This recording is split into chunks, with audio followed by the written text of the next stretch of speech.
Elektabilitas Anies anjlok, Demokrat keluar koalisi, nama AHY di daftar Cawapres Ganjar.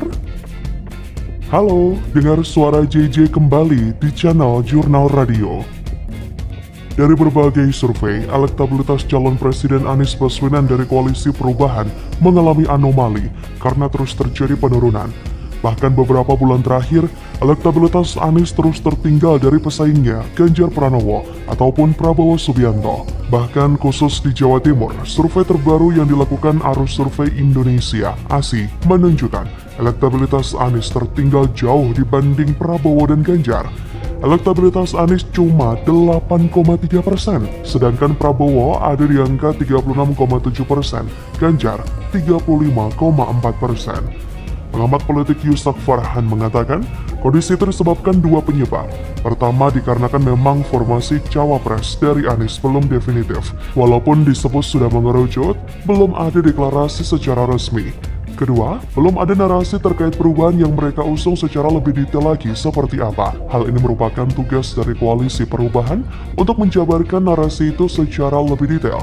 Sebab ia mengingatkan, ekspektasi publik berharap ada upaya-upaya korektif kepada pemerintahan Jokowi Ma'ruf. Apalagi Koalisi Perubahan untuk Persatuan sejak awal memang ingin mengusung semangat perubahan. Faktanya, 2 kali pilpres karena masa jabatan presiden sudah dibatasi 2 periode. Yang lazim terjadi ada semangat perubahan, artinya memang akan selalu ada semangat ingin mengganti presiden baru. Bahkan di tengah terus menurunnya elektabilitas Anies, Koalisi Perubahan yang diusung Nasdem, Partai Keadilan Sejahtera dan Partai Demokrat terus digoyang. Ketua DPP PDIP, Puan Maharani mengungkap, 6 dari 10 nama kandidat Cawapres untuk Ganjar Pranowo. Salah satunya cukup mengejutkan. Ada nama Ketum Demokrat, Agus Harimurti Yudhoyono. Adanya nama AHY dalam daftar kandidat Cawapres Ganjar Pranowo yang diusung PDIP itu. Dan P3 tentu menimbulkan isu kesulitan di tubuh Koalisi Perubahan. Dalam pertemuan di Pulau Kali Age, nama AHY menjadi salah satu dari 3 nama yang dibahas untuk menjadi Cawapres Anies.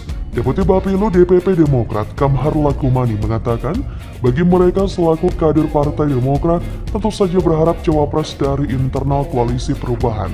Tapi Demokrat tetap akan mengedepankan kesadaran bahwa jika tak dipilih Anies, maka Demokrat akan hengkang dari Koalisi Perubahan.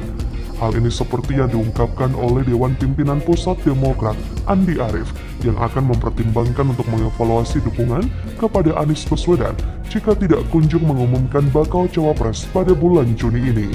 Pesan inilah yang kemungkinan besar akan membuat Koalisi Perubahan bubar dan Anies gagal jadi Capres. Jika ini terjadi, ada kemungkinan Partai Demokrat akan merapat ke PDIP dan menawarkan AHY menjadi Cawapres Ganjar Pranowo. Tapi, apakah PDIP akan mengabulkan permintaan tersebut? Menurut Puan, 6 dari 10 nama tersebut tentunya akan dipertimbangkan dan dibahas bersama Ganjar dengan partai politik pengusungnya. Namun ia menekankan sosok Cawapres Ganjar haruslah memiliki visi, misi, dan cita-cita yang sama. Jadi memang sangat sulit AHY selama ini menjadi oposisi dan menentang kebijakan Presiden Jokowi. Bahkan saat ini masih berada dalam Koalisi Perubahan. Maka dari itu tak mungkin AHY menjadi Cawapres Ganjar. Tapi kemungkinan gagal menjadi Cawapres Anies itu sudah dapat dipastikan. Karena Demokrat mengakui ada tren penurunan elektabilitas Anies di sejumlah hasil survei. Teranyar, tren penurunan tersebut terungkap lewat sebuah hasil survei yang dirilis Indikator Politik Indonesia. Dalam simulasi 3 nama menurut survei itu, suara Prabowo mencatat angka tertinggi dengan 38%, disusul Ganjar 34,2%, Anies 18,9%, dan 8,8% lainnya tidak tahu atau tidak menjawab. Jadi kemungkinan Anies akan ditinggalkan oleh AHY dan Demokrat akan semakin nyata.